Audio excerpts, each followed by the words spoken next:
Muy buenas noches. Para continuar el posgrado, pues hoy me toca que hablar en la clase de hoy día de hoy, es epidemiología del cáncer renal. Entonces, después voy a continuar. Eh, para empezar, pues esta es la agenda, es la incidencia y mortalidad, el seguimiento y supervivencia, las modalidades de tratamiento que vamos a tocar más adelante, la genética del cáncer renal, los tipos de tratamiento, la nefrectomía radical, embolización preoperatoria, radioterapia de enlace externo, embolización del tumor, nefrectomía paliativa y radioterapia externa pre y postoperatoria y qué hacemos en el ICS. Entonces, para empezar a hablar un poco de epidemiología, pues la tasa del caso de nuevos eventos de cáncer de riñón, pues esto según la página del registro estadística de los Estados Unidos, SER, es de 16.4 por cada 100,000 pacientes, entre tanto hombres como mujeres, y la tasa de mortalidad de estos pacientes es de 3.6 por cada 100,000 hombres. Esto es de muerte por año. Entonces, esto se ajusta en base a la edad, y en los casos de muertes, esta es una como acumulación desde el 2014 hasta 2018, que es la gráfica que podemos observar el día en la parte de abajo de la pantalla. Y esto, pues, más o menos la supervivencia relativa de estos pacientes es de a 5 años, un 75% de estos pacientes pues van a estar vivos. Y esto pues está relacionado al momento de que se haya el momento del diagnóstico. Entonces, la mayoría de los pacientes al momento del diagnóstico, pues un 65% van a estar localizados, un 16% pues van a tener ya enfermedad locorregional y un 16% pues van a tener enfermedad a distancia. Y la supervivencia, pues en base al momento que se diagnostique, pues va a ser mejor. Si es localizado, pues la supervivencia va a ser a 5 años de un 92%, regional 71%, y ya pacientes con enfermedad a distancia, pues la supervivencia ya es menos a un 13.9%. Eso es en base al momento que se diagnostique. Entonces, en base a la porcentaje de edad y mortalidad, pues el promedio de estos pacientes pues es de 64 años. Se ha visto que la incidencia pues está entre los 55 a 75 años con la edad media que acabo de mencionar, y al momento de que si tenemos más o menos esa la edad media del diagnóstico, pues sí se ha visto que más o menos son 5 años lo que sea.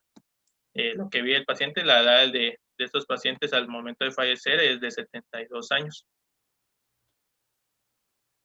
En Guatemala, pues se ha visto que está fuera de los 10 primeros casos hasta el mes pasado. Esto pues se ha visto que aquí en Guatemala pues es de los cánceres acumulados es el número 14, y más o menos los nuevos casos de estos pacientes pues se ha visto que es de más o menos 241 pacientes, y de estos pues 124 pacientes van a fallecer, y más o menos se espera que a 5 años sean 529 pacientes diagnosticados de aquí a 5 años. Entre la clasificación de estos pacientes, pues aproximadamente son 16 subtipos de cáncer renal que van a estar. Entre estos, pues el más conocido es el de variante histológica de células claras, seguido de lo que es los papilares, tanto tipo 1 como tipo 2, los cromofobos, y los tumores del conducto colector. Y estos más o menos, estos primeros son entre el 95 y 95, entre el 90, perdón, y 95% de todos los cánceres renales.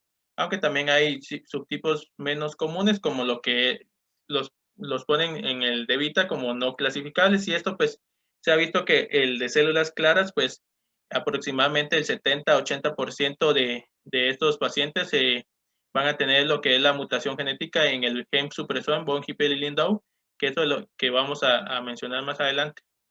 Y estas son los diferentes también tipos de mutaciones, dependiendo del tipo histológico del cáncer renal.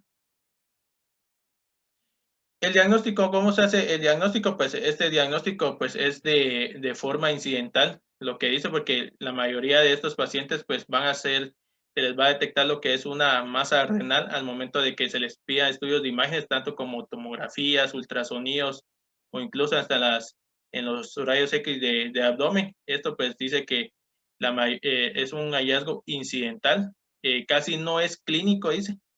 Pero si el paciente pues presenta manifestaciones clínicas, lo que va a tener es una triada que es lo que es hematuria, dolor en el flanco, dependiendo qué riñón sea, tanto derecho o izquierdo, y una masa palpable. Entonces esta es la triada que va a tener los pacientes, y esto pues asociado a eso, pues no solo es eso, sino que también van a tener síntomas gastrointestinales o estas relacionadas a lo que son las metástasis al momento de que se diagnostique a los pacientes. Entonces, como lo había mencionado, esto no es que manda. ¿Y eso que se diagnostica de chiripazo, cómo se llama? Un un hallazgo incidental o incidenteloma le dicen. O... Su nombre es serendipia. ¿Cómo? Serendipia. Serendipia. Sí. Eso es, por ejemplo, cuando en cáncer renal se oye que nosotros hemos ido y oído pacientes y le digo, ¿cómo se hizo el diagnóstico? Fíjese, doctor, que yo soy secretaria de la Facultad de Medicina de la Universidad de Landívar y llevaron el ultrasonido y yo iba pasando y me dijeron, para probarlo vamos a acuéstate y vamos a hacerte el ultrasonido y ahí se describe. O si no, en la que se echa el diagnóstico es la casa de masajes, fíjate, cuando van los señores a hacerse el masaje, ahí la chica hace el diagnóstico. Entonces eso se llama un diagnóstico por serendipia. Le palpa ahí su masa. Para la masa, y entonces para más ella los toca y no vos. Pero sin final feliz, Pedro. Pero sin happy ending.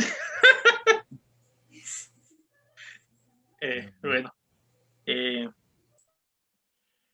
Bueno, mire, la mayoría de estos pacientes pues se dan de forma esporádica, pero se ha visto que también está relacionado a grupos de pacientes en relación a familiares. Entonces, más o menos son 7 síndromes los que están relacionados a lo que es el carcinoma de células renales. Pues aproximadamente el más frecuente es, como lo había mencionado, es el von Hippel-Lindau. Esto pues está relacionado entre el 70-80%, pues esto no solo está relacionado a lo que es el carcinoma renal, sino que también está asociado a lo que es hemangiomas a nivel de la retina y también como a nivel del sistema nervioso central, o hemangioblastoma o feomocromocitoma. Solo a este me voy a enfocar, que es lo que voy a mencionar más adelante, pero aquí está también, lo menciona de Vita, las demás asociaciones y en qué alteración del cromosoma está afectado también estos síndromes. Entre los factores de riesgo, pues lo que menciona es que la obesidad, la hipertensión, el tabaquismo son los principales factores de riesgo de estos pacientes. Pues se ha visto que esto pues ocurre de forma... Estos son los pacientes que no tienen, que son de como que de riesgo de forma esporádica. Aparte son los pacientes que ya tienen un como factor de riesgo genético, que son los pacientes que han tenido asociados los pacientes que han afectado con cáncer renal.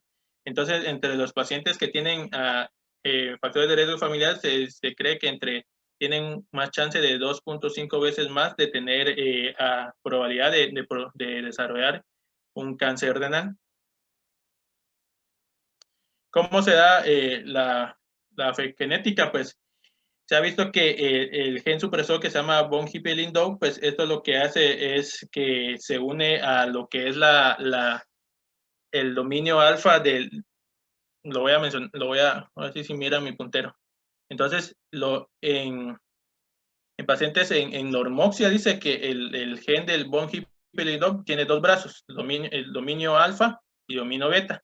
Entonces, el dominio alfa se une a lo que es la elongina C, y esta es la elongina C, se va a asociar a todos estos factores de transcripción junto con los E2, y esto lo que va a hacer es que se va a hidrolizar, y esta hidrolización ubiquitiniza lo que es el factor de von Hippel-Lindau, y esto lo que va a hacer es que lo va a reconocer lo que es el protosoma. Entonces, si hay una alteración, el protosoma lo degrada, y esto pues ya no se sigue lo que es la síntesis celular, y esto la mayoría de estos pacientes se va a afectar en lo que es la hipoxia.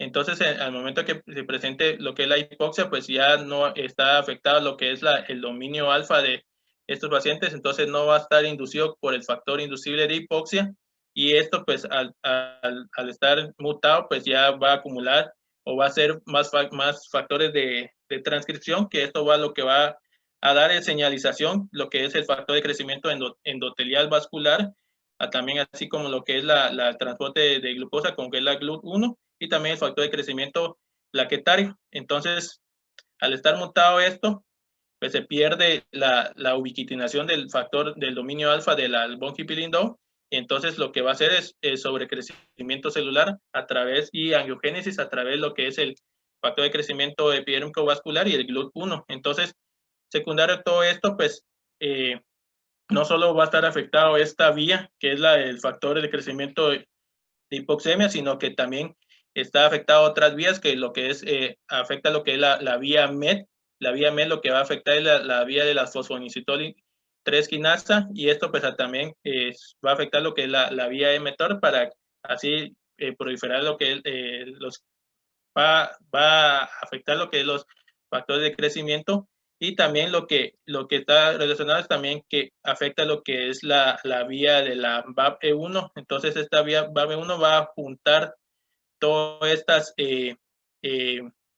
como enzimas, y esto pues también va a dar o va a asociar a que también se siga agregando o afectando lo que es la vía de factor de inducible de hipoxia, y esto pues también va a proliferar lo que son las vías de señalización, como las que acabo de mencionar, el factor de crecimiento endotelial vascular, los receptores del factor de crecimiento vascular, el plaquetario, y todo esto pues, y por eso es que se cree que desde ahí se está metiendo lo que es la terapia dirigida. Entonces, la terapia dirigida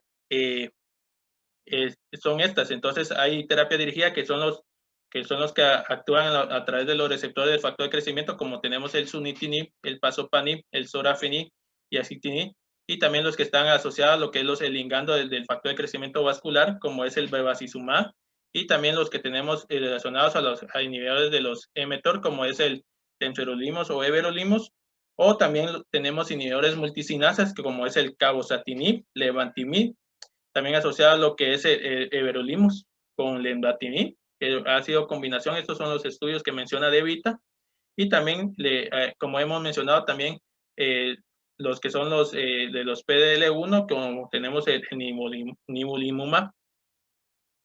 Esto pues solo es para mencionar que está relacionado a lo que es la genética del cáncer renal. Para entender cómo es el tratamiento de estos pacientes, pues tenemos lo que es el TNM. En TNM, pues vamos a clasificar en enfermedad localizada. La enfermedad localizada va a estar en un paciente con T1, T2, pues esto es T1 es un tumor abajo de 7 centímetros, y el T2 pues ya es mayor de 7 centímetros, pero está todavía confinado a lo que es el riñón. Ya tenemos los pacientes con localmente avanzados, pues localmente avanzados pues ya tiene ganglios positivos. Entre esos, pues ya menciona que si tiene, ya es un estadio 3, no importando si sea tamaño tumoral T1, T2 o un T3, que ya es lo que el T3 pues ya tiene afectación extrarenal, lo que dice que el tumor pues ya se extiende lo que es la fascia gerota, y la enfermedad metastásica pues ya es una etapa clínica 4, cuando no importando cuántos ganglios tenga, pues ya tiene metástasis, o si sea un tamaño T4, que eso ya lo que afecta es lo afuera de la fascia gerota, o lo que es la glándula suprarrenal. Pues esos son los estadios, y en base a esos estadios pues vamos a decidir el tratamiento. Entonces, recordando un poco la etapa clínica localizada, pues es el T1, T2, y entre estos pues tenemos tratamiento como es la nefrectomía parcial, la nefrectomía radical, ver si a estos pacientes se le hacen linfadenectomía y terapias ablativas. Entonces, entre la nefrectomía parcial, pues esto pues es el tratamiento de elección en los pacientes con que sean T1. Entonces, estos pacientes es el tratamiento de elección, pero también se puede considerar en los pacientes que tengan un T2. Entonces, eso lo que menciona es que hay estudios que donde se ha visto que los pacientes que tengan más o menos dice lo que refiere es que a un tumor que sea 1B, que no sea mayor de 4 centímetros, pues estos pues se hace lo que es la nefrectomía parcial. Entonces, esto pues se ha visto en este estudio que tanto la nefrectomía parcial se escoge en los pacientes para conservar lo que es la función renal. Entonces, en quienes se van a considerar estos tratamientos son los pacientes que tengan una tasa de filtrado glomerular arriba de 60, en los pacientes que tengan un ECOG de 0 a 1 y pues que el cirujano pues considere que sea la opción en estos pacientes. Entonces hay diferentes tipos de técnicas de nefropatía parcial, pues eso depende de la experiencia del cirujano o del urólogo o del cirujano oncólogo.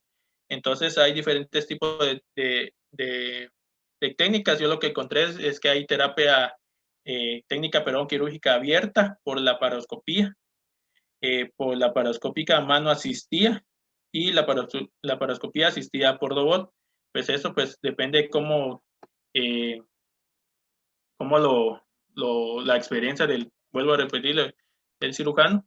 Y pues también hay terapias ablativas, que esto pues se puede dar en los pacientes también en T1. Esto pues se da por ablación por radiofrecuencia. Entonces, esto pues aquí si podemos ver en la figura del lado derecho, pues identificamos lo que es el tumor. Esto es dirigido por tomografía y lo realiza lo que es el radiólogo intervencionista. Entonces lo que hace es que mete como el sensor, por decirlo así, lo abre como una sombría, siempre y cuando pues el tamaño sea abajo de 4 centímetros, y lo que hace es quemar ese tumor, y pues estos serían como opciones de estos pacientes siempre y cuando queramos conservar lo que es la función renal. Se ha visto si al momento de que se realice la nefrectomía, pues es necesario lo que es quitar lo que es la glándula suprarrenal o no. En este estudio, pues es un estudio que lo que quería eran pacientes que eran intervenidos quirúrgicamente, y a los pacientes se hizo 2 brazos. Entonces, en estos 2 brazos, pues se hizo lo que es la nefrectomía parcial con adrenalectomía o sin adrenalectomía. Entonces se vio que tanto los pacientes que se les quitaba la glándula suprarrenal o no, pues no mejoraba lo que era la supervivencia global, que era el objetivo primario. Entonces no hubo diferencia en estos pacientes. Entonces se considera que al momento que se realice lo que es la nefrectomía, pues no hay necesidad de quitar la glándula suprarrenal. Ahora, hablando de estos pacientes con enfermedad localmente avanzada, pues son los pacientes que van a tener un T3 o pacientes con T1 o T2 que tengan ya metástasis ganglionar. Entonces, en estos, pues se va a hablar lo que es los pacientes que tienen ganglios positivos, si hay trombo en el sistema venoso o tumores que son irresecables, como la opción de embolización y la terapia de adyuvancia. El manejo de los ganglios linfáticos, pues esto pues se debe realizar, se debe detectar primero, antes del abordaje quirúrgico, una tomografía. Entonces, en la tomografía lo que se realiza es si los pacientes tienen clínicamente en imágenes, si están positivos los ganglios. Entonces, esto nos va a servir de apoyo en lo que es con los radiólogos. ¿A quienes se le va a hacer la linfadenectomía? Pues solo se realiza en los pacientes que van a estar positivos en tomografía. Entonces, esto pues es para planeación del cirujano, y más o menos si el cirujano pues opta por esta opción, pues se debe eliminar 15 ganglios linfáticos. Entonces, lo que menciona que al momento de realizar el tratamiento de la linfadenectomía, pues el cirujano va a resecar lo que son los ganglios intercavoaórticos desde el diafragma hasta lo que es la bifurcación de la aorta. Entonces, esto se ha visto que no hay diferencia en quitar o no quitar los ganglios, pues no va a cambiar tanto en la supervivencia libre de enfermedad como en la supervivencia global, pues esto solo sirve para estratificar al paciente. Entonces, no hay ningún beneficio si hay que quitar los ganglios o no. También en los pacientes que son irresecables o localmente avanzados, pues lo que se ha visto es una de las opciones es realizar lo que es la embolización. Entonces, la embolización lo que se mete es que nos ayuda a los pacientes que no son candidatos a resección quirúrgica, y esto se realiza para los pacientes que necesitamos preservar lo que es la función renal, y también son pacientes que son tamaños tumorales muy grandes que en el cirujano pues se la calcula ahí, y ahí pues ellos miran si es compatible resecarlo quirúrgicamente o no. Entonces, ¿qué es lo que se realiza en estos pacientes? Pues esto lo que hace es que se mete en medio de contrastes, y primero se hace por medio de fluoroscopía. Entonces, si podemos ver en esta la primera imagen, se mira el tamaño del tumor, que esta pues ya es un tamaño demasiado grande, más o menos 12 centímetros. Entonces, por medio de fluoroscopía, primero se identifica lo que es el tamaño se identifica la arteria renal por medio de cateterización, perdón, y ya con esto pues ya se cauteriza lo que es la arteria renal por medio de la embolización, y entonces ellos hacen una segunda imagen, y pues ellos miran que al quitar lo que es la angiogénesis, que es lo que está relacionado al crecimiento del cáncer, del cáncer renal, entonces se mira que se ha visto, es una terapia paliativa. Entonces es una terapia que se utiliza en los pacientes que no son quirúrgicos. En los pacientes que son posoperados, ¿qué se cree en la adyuvancia? Si hay que darle pacientes adyuvancias o no. Entonces, en estos pacientes, pues, está este estudio ASSURE. El estudio ASSURE, pues, se realizó en pacientes que se le dio tratamiento con sunitinib, sorafenib o placebo. Estos eran pacientes que eran operados quirúrgicamente. Entonces, esto es un estudio de fase 3, aleatorizado, doble ciego, controlado. Esto fue publicado en el 2016, y entonces se probó lo que era el sunitinib y sorafenib, que eran dos medicamentos antiangénicos en los pacientes que se utilizaba ya en pacientes con cáncer renal avanzado, ver si dando adyuvanta postoperado, pues mejoraba lo que era la supervivencia libre de enfermedad.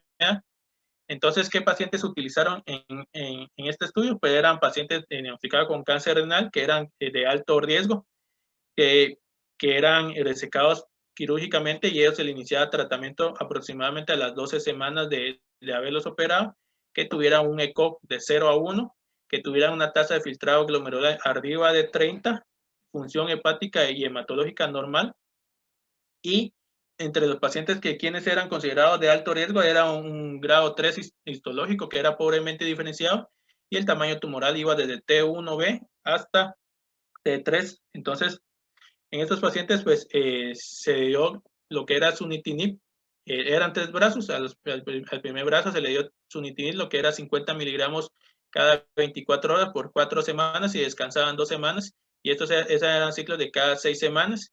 O el otro brazo era sorafenib, que era 400 miligramos cada 24 horas todos los días, o versus placebo. Entonces, en la figura del lado izquierdo, lo que podemos ver es la supervivencia libre de progresión, en donde se vio que los pacientes era una mediana de 70 meses, entonces se vio que los pacientes que habían recibido sunitinib, pues a los 70 meses, pues progresaban, versus el sorafenib, que era 74.4 meses, y los pacientes que habían recibido placebo era 79 meses. Entonces, no fue estadísticamente significativo, entonces tenía un hazard ratio de 1.02, entonces se vio que dar tanto los dos tratamientos, no darle nada, pues los pacientes igual progresaban a la misma fecha. Y en la figura del lado derecho, pues lo que es la supervivencia global, se vio que a 5 años de que se evaluó a los pacientes, el 77.9% estaban vivos con sunitinib, el 80.5% estaban vivos con sorafenib, y el placebo pues estaban vivos con 80.3%. Entonces, también con un KCR de 1.17, pues fue estadísticamente insignificativo. Entonces, lo que se interpretó es que dando tratamiento adyuvante con inhibidores de la tirosincinasa de receptor de factor de crecimiento endotelial vascular, pues no hubo un beneficio en la supervivencia libre de enfermedad. Y pues no, en estos pacientes posoperados, pues lo que se recomienda actualmente es no darles tratamiento.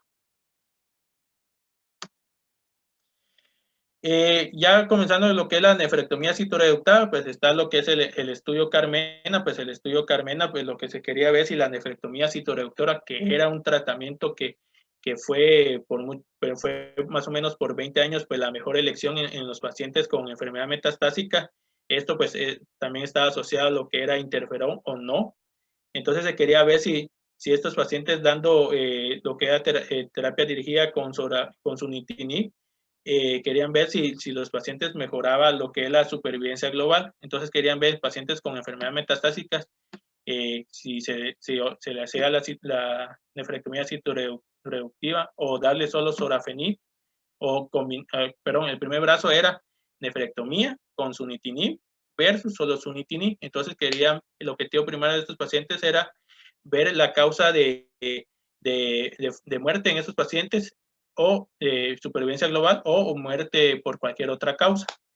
Entonces, este es un estudio que se realizó en el 2 de agosto de 2018, es un estudio fase 3 aleatorizado, doble ciego. Entonces, entre los criterios de inclusión que usaron estos pacientes eran pacientes mayores de 18 años, cuáles eran pacientes diagnosticados con cáncer renal y por medio de una biopsia, y que tuviera enfermedad metastásica, y la enfermedad metastásica no tenía que tener metástasis cerebral, y eran pacientes con un ECOG de 0 a 1. Entonces, el objetivo primario de estos pacientes era la supervivencia global, el cual se definió como el tiempo de aleatorización hasta la muerte por cualquier causa o hasta la fecha del último contacto de los pacientes vivos. Y los puntos finales secundarios de este estudio eran lo que era la supervivencia libre de progresión, la tasa de respuesta objetiva, la adherencia al tratamiento, la morbilidad, mortalidad postoperatoria y seguridad de estos pacientes. Entonces, en esto se hizo 2 brazos, se le hizo una aleatorización, y de esta aleatorización, pues, el primer brazo, que era el brazo A, se le hizo nefrectomía. Después de la nefrectomía se esperaban de 3 a 6 semanas para el inicio de sunitinib. Entonces se le daba lo que era 50 miligramos cada 24 horas por 4 semanas, y también descansaban 2 semanas, o solo se les daba el tratamiento con sunitinib.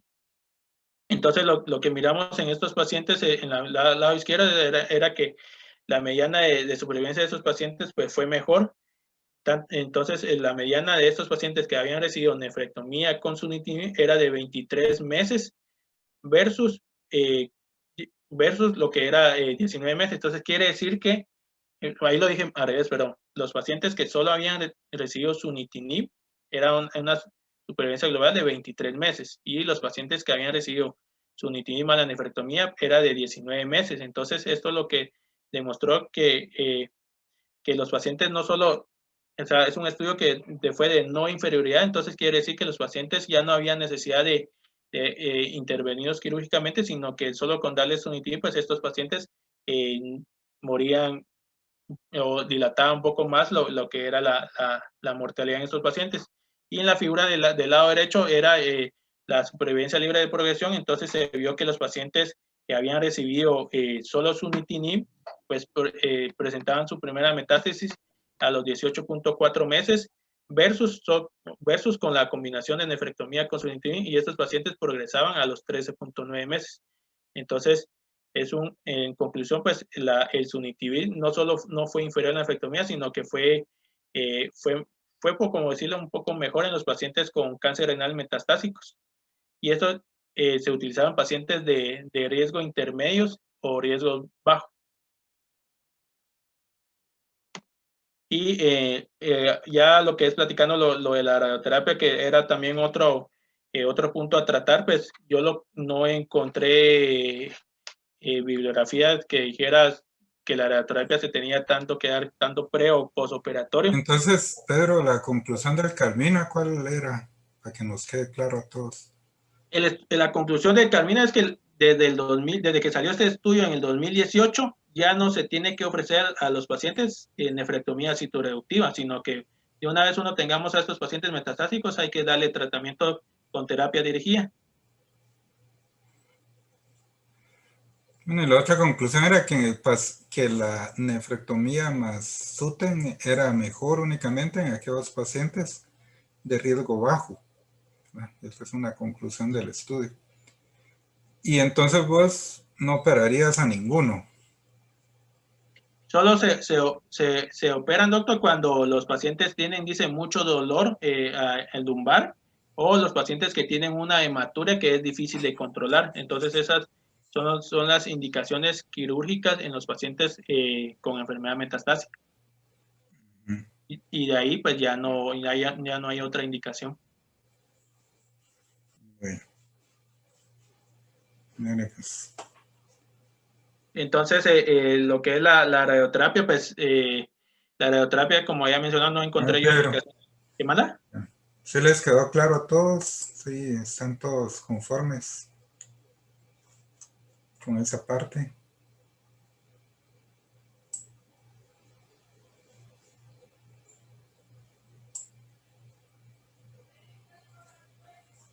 Doctora Chalí, Sí, doctor. sigue. Pues sí, sí, las indicaciones de la cirugía sí eran exactamente las que dijo él, porque, bueno, creo que la carga tumoral no se evidenció que no se mejoraba en hacer la nefrectomía en los metastásicos. Doctor Luis.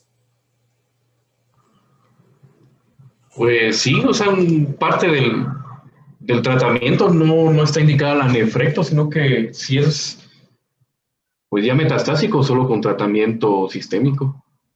A menos de que tenga una indicación como hematuria o que sea paliar un dolor o un síntoma, pero si no es así, no.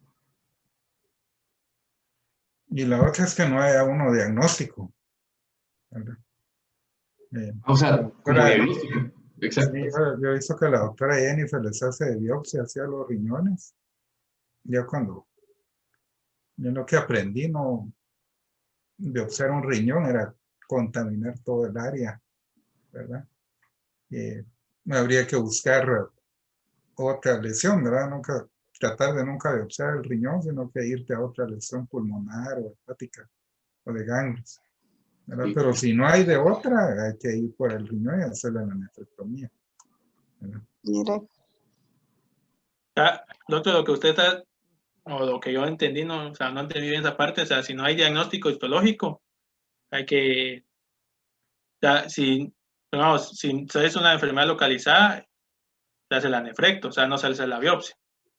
No, un riñón nunca se biopsia.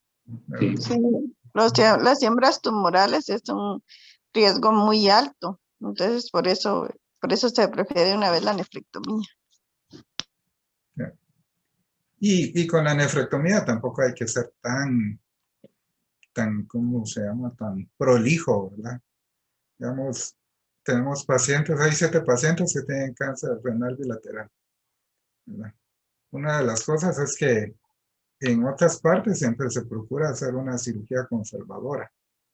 Aquí con aquellos es menos de 4 centímetros, pero en otros lados, aunque tenga 7, pues chicas, siempre procuran dejarte un poco de riñón. Y si es un paciente, por ejemplo, asintomático, que uno le hace la tomografía y por serendipia encuentra uno un tumor menor de 4 centímetros, por ejemplo. Y en esos pacientes incluso puedes tener una conducta expectante, ¿verdad? No hay, más si es un paciente diabético con su riñón tocado, o si es un paciente que le quitaste su riñón por un cáncer y ahora en el control le descubrís otra masa, no hay que ser tan a quitarle el riñón y lo dejamos en hemodiálisis o como dice otro paciente que él se consiguió su propio riñón y le quitaron primero uno, luego del otro y se trasplantó él para no quedarse en hemodiálisis, ¿verdad? Ni en diálisis peritoneal. Y de hecho se perdió, ya nunca supe qué pasó con ese señor al final. ¿verdad? Pero no hay que ser tan, si vamos por la cirugía, tampoco es que hay que hacer tan que ¿Tan tenga que hacer agresivo? mañana, ¿verdad? Como dicen los urólogos, que se puede morir si es de un tumor menos de 4 centímetros. Una buena alternativa es pues, tener una conducta expectante, no biopsiarlo, ¿verdad? Sino que estarlo viendo y al momento en que pase esa parte de los 4 centímetros, pues ya considerar la cirugía, ¿verdad? Y Porque también el cáncer eso, de riñón, mientras más grande, más metástasis da, ¿verdad? Esa es como una premisa. Un cáncer pequeño nunca te va a dar metástasis tan pronto. sí, también para eso sirve el modelo de predicción del IMDC, que los que tienen riesgo favorable y que son así T1, se puede dar la opción de observar. Y observar, ¿verdad? Y eso se observan con tomografía. O sea, se le hace de 3 a 6 meses hasta ver que crezca. 3 Sí. meses. Ujú. Primeros 2 Con años. un buen ultra, ¿verdad? Fer? Que lo que queremos es conservarle el riñón, pues tampoco lo vas a estar echando Medio de por contraste. medio de contraste cada rato, ¿verdad? Pero eso que acabas de decir también de que en el cáncer de riñón, al fin me quedó claro ese concepto como lo mencionaste, que la linfadenectomía en cáncer de riñón no es no es de ley, ¿verdad, Pedro? No se realiza, o sea, no hay diferencia porque no mejora la supervivencia libre de producción ni la supervivencia global. Entonces, solo lo que dicen es que si en tomografía está positivo, pues se realiza. Y más o menos son 15 resecciones de ganglios. Y esto pues solo nos va a hacer para clasificar la etapa clínica, pero no hay diferencia entre dejarlos o quitarlos. Sí, déjenme decirles que esa fue pregunta de mi examen. Decía la linfadenectomía regional no ha demostrado impacto pronóstico en cáncer de pene, cáncer de testículo, cáncer renal o cáncer de vejiga. Y yo no supe cuál poner ahí, pero porque uno siempre piensa que la linfadenectomía es importante, pero, pero en cáncer de riñón no es tanto factor pronóstico, ¿verdad? Y entonces no tenemos que decirle a los urólogos, Tamula no les quitaron ganglios, o fue una cirugía incompleta porque no tiene ganglios. O como dicen los patólogos, ¿verdad? Es como fue una mala cirugía porque no mandan ganglios, ¿verdad? En esa parte sí nos podemos quedar tranquilos. Y la otra parte de la resección de la suprarrenal, ¿verdad? Que no es importante. O sea, se puede o no hacer dependiendo de si sea fácil o no, porque tampoco incide en el pronóstico a largo plazo, ¿verdad, Pedro? Sí, no había diferencia en la supervivencia global de 5 a 10 años. O sea, igual se fallecían los pacientes. O sea, no mejoraba el pronóstico como usted lo menciona. Sí, pero en la técnica quirúrgica sí te refiere que tienes que hacer la suprarrenalectomía. Mm. Fíjese que yo vi como de los videos que tiene usted y todo eso, y del año pasado, o sea, todavía no está lo de este año, pero lo que recomendaban ya el urólogo oncólogo es que no se realizara, al Sí. menos que ya tuviera infiltración, que fuera un T4. Ujú. Más adelante, entonces.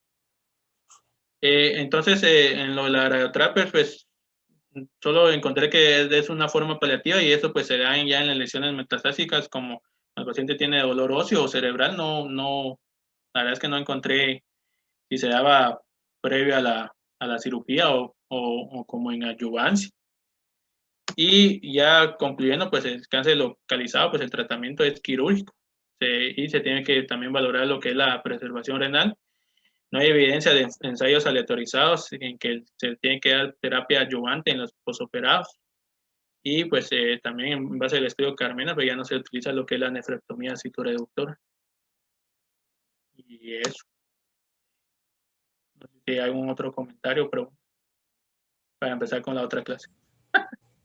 Bueno, sí, no está mal que lo operen, ¿verdad? Digamos, a veces los cirujanos o lo operan o ya no te refieren, pues no.